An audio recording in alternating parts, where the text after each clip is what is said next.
Hello people, it's your boy Usman back again with another video. Manchester United, Real Madrid in the Super Cup. It's the flipping preview. I know you missed this thing.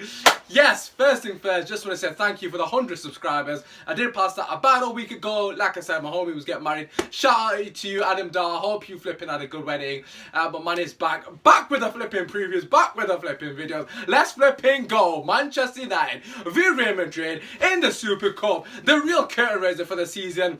That bullshit that happened on the weekend between Arsenal and flipping, what team was it? Chelsea. That's the bloody team. That ain't no curtain raiser. This is the curtain raiser. But neither of you two teams would know what that flipping is, because you ain't in this flipping competition. You hardly ever are. Arsenal, you don't even know what Champions League is, let alone Europa League. You're flipping ball job. Anyway, let's get into the game. First thing first, Manchester United on the back of a fairly decent pre-season. Of course, we beat Real Madrid in the pre-season game in penalties. Like I said, after that game, it doesn't really mean much, but this game will definitely mean something. Real Madrid are going to be wanting to win this game. It's a massive trophy, very credible. Not many teams have the opportunity to compete in it, let alone win the trophy itself. You know, it's going to be an interesting game. It's going to give us an opportunity to gauge the kind of levels of our players, the sharpness of our players, and the kind of sort of difference in ability between our players and Real Madrid. Make no mistake about it, they are the top team in Europe currently. Of course, the holders of the Champions League, and of course, respectfully, the holders of their league flipping title. Real Madrid obviously beating Barcelona to that domestic title last season. Anyways, getting into the game itself. Just want to start with Man United. We've looked decent in pre-season. A couple of shaky things. For me personally, it's a no-brainer. We have to play the 3-5-2 formation. I think every time we play that formation, we've looked like a decent threat going forward. And also defensively, we looked a lot better. In the 4-3-3, we've looked okay. However, I just don't think at the back we look as stable. I've already said on numerous occasions, Matic for me is not quick enough to play in the 4-3-3. 3-5-2, he's okay. He has the protection of the back five. And you know what? Matic was fantastic in the last game he played. He flipping looks like he's going to hit the ground running. That's kind of what we needed. Yes, I wasn't really buzzing about the signing. However, I trust in Jose Mourinho to know his stuff, especially about the Premier League and especially about players he's already had at Chelsea, where he's won the league title. So experience over potential, sort of, in the Renato Sanchez in that case. And I'm very happy with the squad, actually, the way it is at the moment. There's good balance for once in a flipping long time. Credit has to be given to Jose Mourinho for obviously establishing that balance. I still think we're one winger away from actually having a decent team. But regarding this game in general, we're up against an absolute flipping monster of a team, which is Real Madrid. The main threats is Real Madrid team. There are many. I don't think Ronaldo's playing.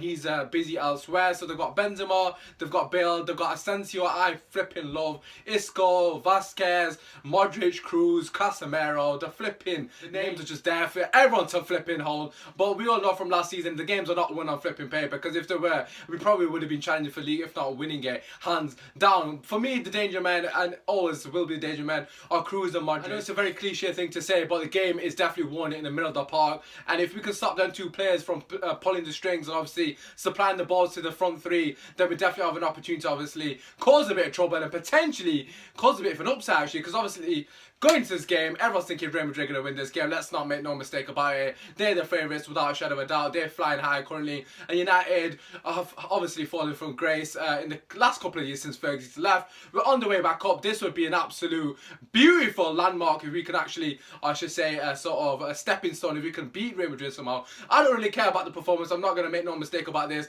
I know a lot of people are probably going to be looking at performances in the pre-season. For me, I'm not really paying too much attention to it. It's just an opportunity for players to improve and enhance their sort of fitness levels and obviously gain a bit of chemistry and confidence throughout that. But just looking at the performance in general, I do not care how we play against Real Madrid. If we get the win somehow, I'd be absolutely buzzing, because it would be a massive boost of confidence to beat such a team like that, especially going into the season a week away from today. Yeah, so for me, the game's going to be won and lost without a shadow of doubt in the middle of the park.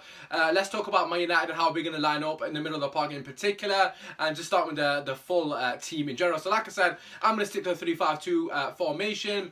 David De Gea, net no-brainer. Back three of Bay on the right centre back, Lindelof middle, so sweeper, the main centre back basically, and the left centre back Blind currently because Rojo is still injured and I don't really know when he's gonna be fit. Right wing back, sorry, Valencia again, no brainer. Fosu Mensah, I'm hearing is going on loan, so I'm not really sure who's the cover for right wing back, but obviously hopefully Valencia doesn't get injured because that would be an absolute travesty. Left wing back again, I'm gonna stick to Darmian. I think he's very underrated and underappreciated. Yes, he's not really suited for this formation because he's not fantastic going forward. forward. However, we don't really have any other options as Luke Shaw again is not currently fit. I personally wouldn't mind if he risked it and played Lingard there because I think he's got the capabilities of actually playing in that position. However, against the Real Madrid team, that would be an absolute... It's just going to be stupid. Let's not make no mistake about it. I'm not really sure who's going to be playing on that wing. I think it might be Vasquez.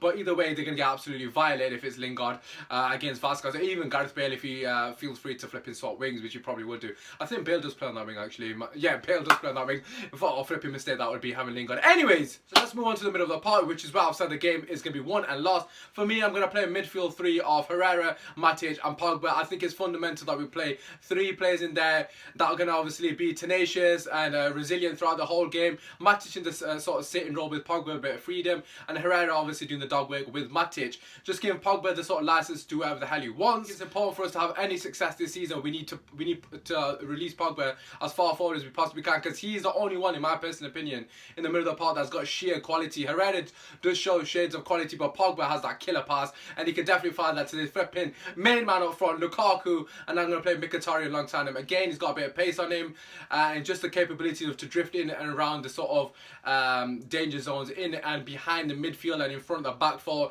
That's the sort of pockets of space that we want to find Pogba and Mkhitaryan. That's where they can cause a bit of damage to this Real Madrid team. Of course, it's an absolute sublime team, make no mistake about it, but defensively, I'm not going to say they're the best defensive unit in Europe. That for me would definitely be Juventus, regardless of what the situation with Bonucci, obviously leaving to AC Milan. But yeah, regardless of that, easily capable of breaking Real Madrid down. But obviously going forward, we need to make sure we nullify Modric and Toni Kroos. That's where the danger areas are.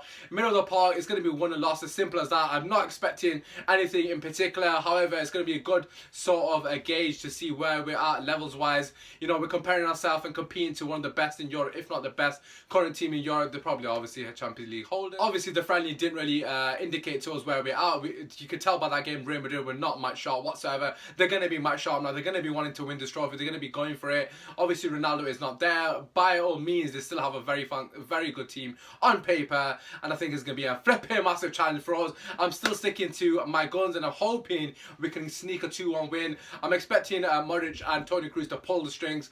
Nevertheless, however, I just think we got the capabilities to hurt him on the break. We got the likes of Martial and Rashford on the bench, so a bit of pace off the bench as well could potentially threaten them in the latter stages of the game. But yeah, no, make no mistake about it. I don't think I just don't know what's going to happen. If Kroos and Modric control the game, we're going to get violated. Let's not be deluded here. I don't want to come across like a deluded fan. The only reason I think we can win is because I'm flipping chatting shit.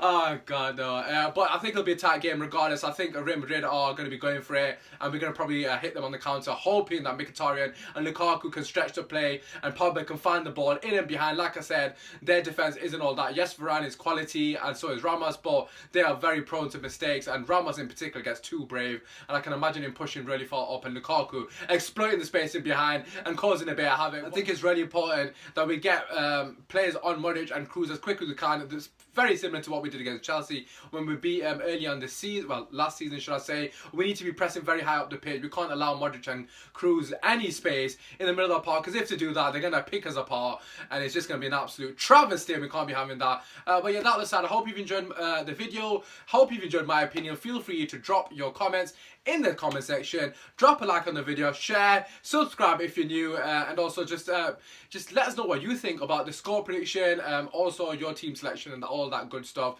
It's been your boy Usman. Take care. Come on United, come on!